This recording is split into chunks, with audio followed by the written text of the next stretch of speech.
when things are boring, like I had my first job was like a legitimate job where I went and literally punched a time clock Mm-hmm. where I just lived for the bell.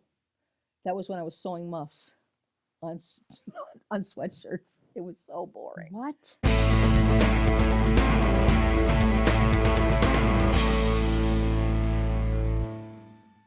Education is so important, and being able to train agents up and having the different generations. I had a company years ago, and we had teenagers. We had 20 somethings, 30 somethings, 40 somethings, 50 somethings, 60 somethings, 70 something, and then we topped out at an 80 something. Nice. Yeah, Yeah, it's there's a amazing. lot of different dialogues going on between all these gens. Absolutely. And there's something for everybody. There was. Right? There If was. anyone is the epitome of agent education, it's Cher.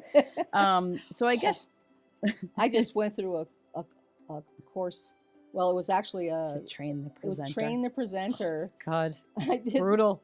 I did that, like over 20 years ago to become licensed as a real estate instructor for New York. Mm-hmm. But I kept what I had to keep it within house most of the time. But yeah, I did that train the presenter, and woohoo! I never knew an elephant could be so heavy sitting on my chest. It's a brutal Seriously. class, yeah. Yeah. Oh, if you want to do public speaking or you want to do presentations or anything like that, I mean, they made me do it when I was a new team leader. I don't know that I was grateful for the experience. I think No, I am. maybe I did learn something, and I just don't know that I learned something. I learned something. I learned that if I could talk to hundreds of people at the same time and not feel that elephant would not step on my chest. Yeah. Because if it was me and just presenting, sharing my heart with all the time I wanted, I didn't have to have certain structure. Mm-hmm. I wasn't going to be graded.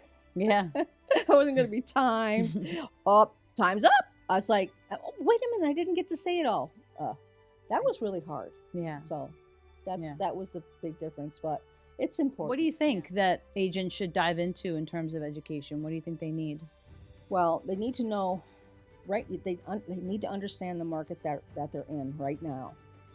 And it's not like we're in the middle of a year ago where there wasn't a whole lot of change from, and that was really hard for a lot of buyers because they're like, oh, will this hell ever end? Will this ever end? Mm-hmm. That's fine. We can.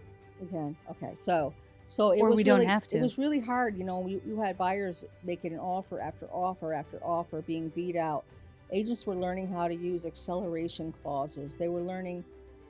That was also a benefit of having a buyer's agent because they could help you get that deal and explain that. Yeah, right. How that's a tool. Yeah. Absolutely. So anyway, the market is changing. So what for those who don't know, what's an acceleration clause? An acceleration clause is where you'd have another piece of paper that said, I will beat out the highest offer by X number of dollars up to a cap of such and such. Mm-hmm. So this way they don't have to keep going back and forth and back and forth. And if the person who had the highest bid pushed you to to any higher amount than you really were hoping to have to pay, they would have to prove that was actually a bona fide offer. Mm-hmm. So anyway, that is it's a tool in the toolbox of a buyer's agent when they know they're in competitive bids. So it's important. That was something that buyer's agents should have learned about that.